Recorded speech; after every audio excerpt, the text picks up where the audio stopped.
Well, welcome back. It's day 4 of your 14-day fertility challenge, and you are doing great. Congratulations for being here today.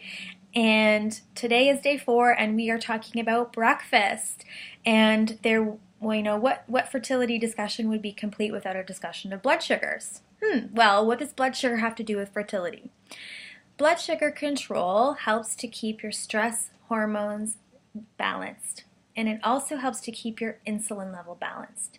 And what do these two things have to do with fertility? Well, one, if you're too stressed, let's say you're having imbalanced blood sugar control, your body is going to be making more cortisol, stress hormone.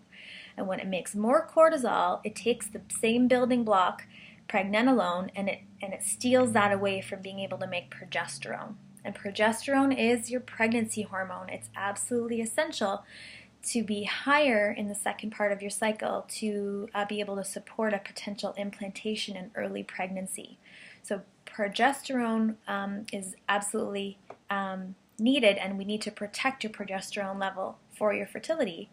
And too high of a cortisol production, like if your blood sugars are constantly high and your adrenal glands have to keep making more and more cortisol just to keep you a little bit stimulated and going through your day, then you're pulling that out of progesterone production, and there won't be enough to optimize your fertility. And the second hormone that I mentioned, insulin, well, that's a hormone that is secreted by your pancreas, and it's in response to glucose intake, sugar intake, carbohydrates. And so if your insulin level gets too high, that's a threat to your fertility because it changes the hormonal balance such that your testosterone level can become too high.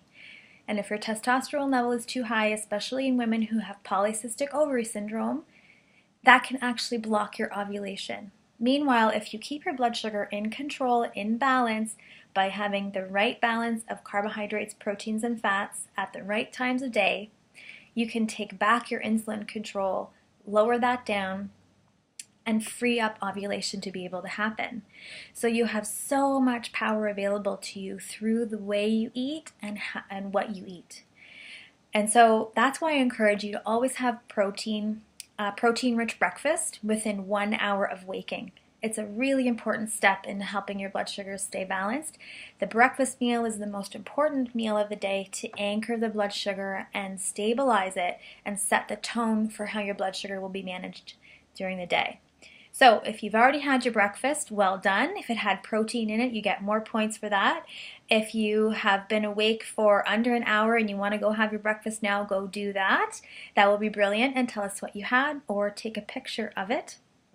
And if you don't normally eat protein at breakfast, or if you don't normally eat breakfast at all, I'd like you to create a commitment to yourself to always have breakfast and always have some form of protein in your breakfast. So pop up on the Facebook chat what kinds of protein that you plan to integrate into your future breakfasts, and you'll get some feedback on that, and I'll be sure to help you with that if you're looking for some options. Good luck.